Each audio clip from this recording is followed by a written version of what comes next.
Elérkezett az RCM Kupa 2015-ös záró hétvégéje, ahol a nagymúltú csehországi versenypályán Brnóban mérték össze a tudásukat a sorozat pilótái. Nagy Dániel már a bajnoki címmel a zsebében érkezhetett a fináléra. A többi dobogós helyezés és a csapatbajnoki cím sorsa azonban még eldöntésre várt.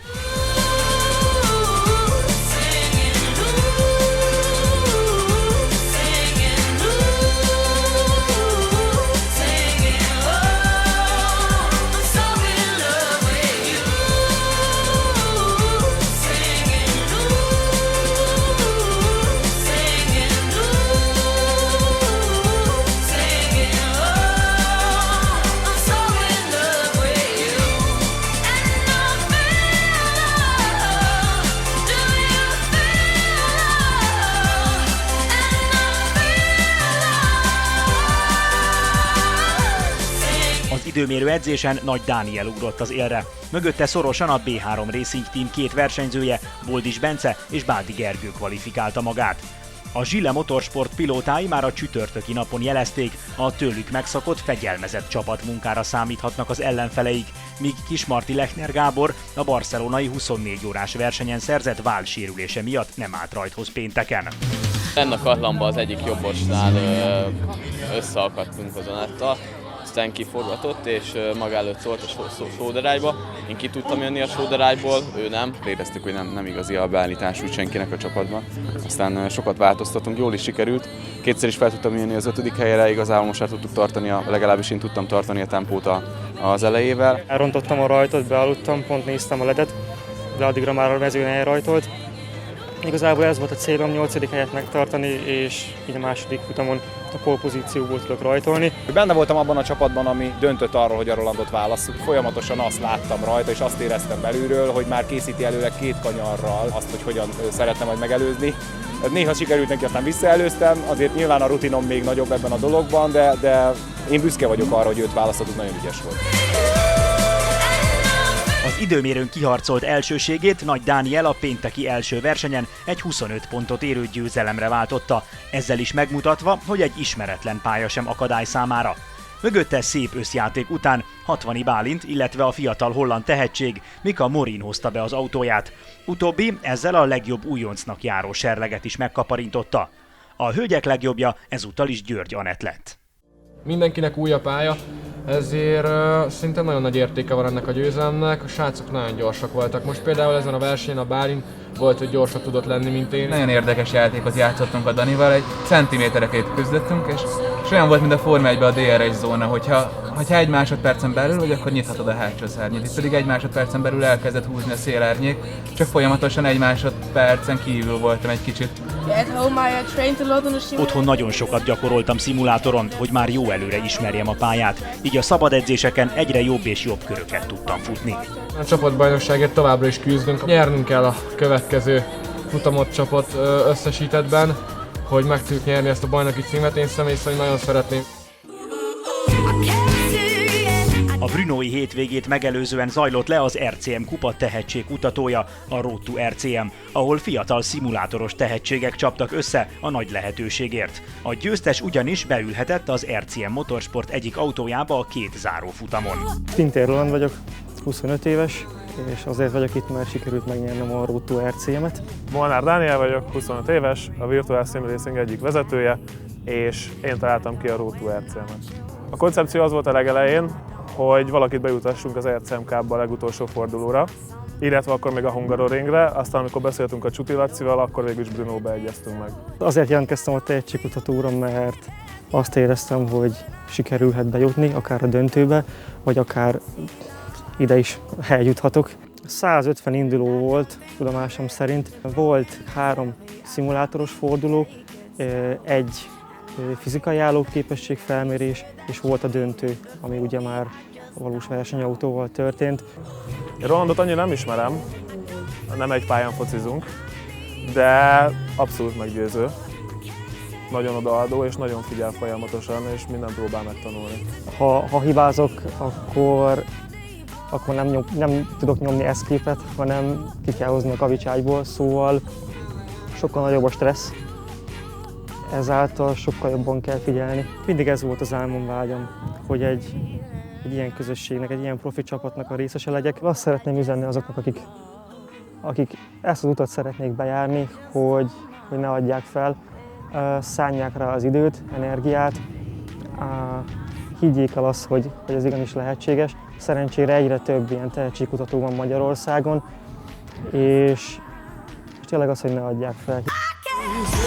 A pénteki nap még egy futamot tartogatott a pilóták számára. A fordított rajtfelállásnak köszönhetően a most debütáló Pintér Roland indulhatott a pólból. Az évad búcsúztató verseny igencsak heves harcokat hozott, éppen ezért akadtak páran, akik nem látták meg a szezon utolsó kockás zászlóját.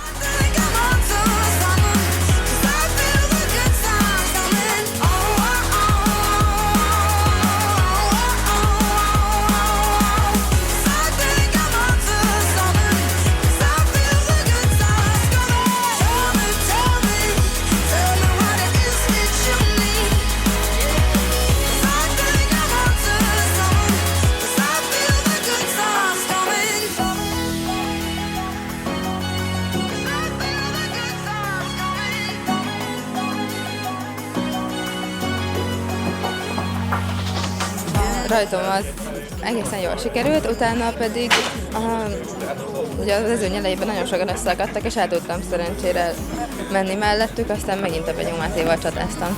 Jobb hátulról valaki meglökött, emiatt keresztbe álltam.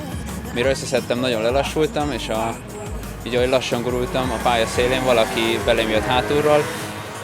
Az autó hátulja nagyon összetört, a karosszéria beleért a gumiba, úgyhogy sajnos ki kellett állnom. Nagy füst volt, akartam elmenni egy pár autó mellett, és egyszer csak oldalról a füstből kibukkant a vitek, és bíztam benne, hogy el tudok menni még mielőtt elér, de elkapta autóm hátulját, és egy nagyon nagy tempóval sódarágyba estem, úgyhogy nagyon örülök, hogy nem borultam föl, nem sok kellett. 60-i Bálint ismét megmutatta, hogy bár csak pár futamon állt rajthoz ebben az évadban, akkor sem okoz neki gondot egy dobogós hely megszerzése. Páldi Gergő remek versenyzéssel hozta be a második helyen az autóját, míg Mika Morin idén már harmadik alkalommal állhatott a dobogó legmagasabb fokára. Bár egy újabb verseny miatt idő előtt vissza kellett repülnie Hollandiába, ezen a futamon is 2 kupa illette meg őt. György Anett pedig a tőle megszokott módon a legjobb hölgynek járó serleget is átvehette.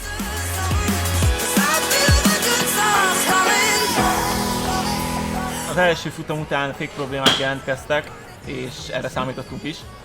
És ezt a második futamra sikerült orvosolni. Ezen kívül az autó tökéletes volt már az első versenyen is, a másodikon meg még inkább. De pont előttem volt egy baleset, és ki kellett mennem a kavicságyba, ahol teljesen utolsónak jöttem vissza.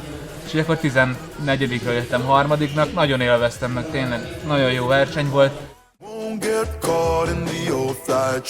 Az évad végeztével megkérdeztük az RCM Kupa promótereit, miként tekintenek vissza a szezonra, és hogyan értékelik a 2015-ben történt eseményeket. Én most el vagyok fáradva, egyébként jól, tehát hogy pozitívan, nagyon sok fiatal tehetség, feltörekvő tehetséget talált a kupa, a külföldiek elégedettek. Nagyon sok volt a munka egész évben. Talán ebben vagyunk egy picit belefáradva, nagyon sok pozitív hatás is ért minket a kupával, Márka kupával kapcsolatban. Talán az volt a legnagyobb nehézség benne, hogy túl sok volt a változó. Véget ért tehát az RCM Kupa 2015-ös éve, amely a várakozásoknak megfelelően sok izgalmat tartogatott. Természetes azonban, hogy lélekben már mindenki a következő szezonra készül, hogy újabb tehetségek és újabb izgalmas csaták öregbítsék a Márka Kupa hírnevét.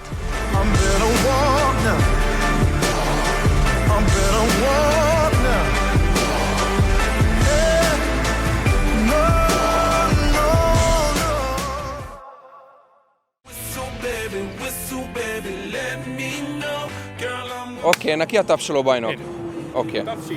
Nem látszik, hogy ekkora kurva Szuper. vagy? Yes. Aha. Dániel csap. Csapó 1. És official 3. Official 3.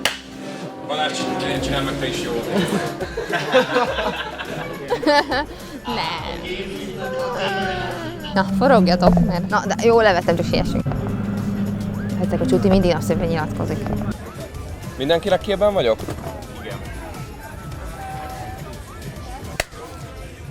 Azok ijeszget állandóan. Volám sa Veronika Vanjová, som zo Slovenska, pochádzam konkrétne z Nových Zámkov a most mondjam meg akkor? Azt szokják?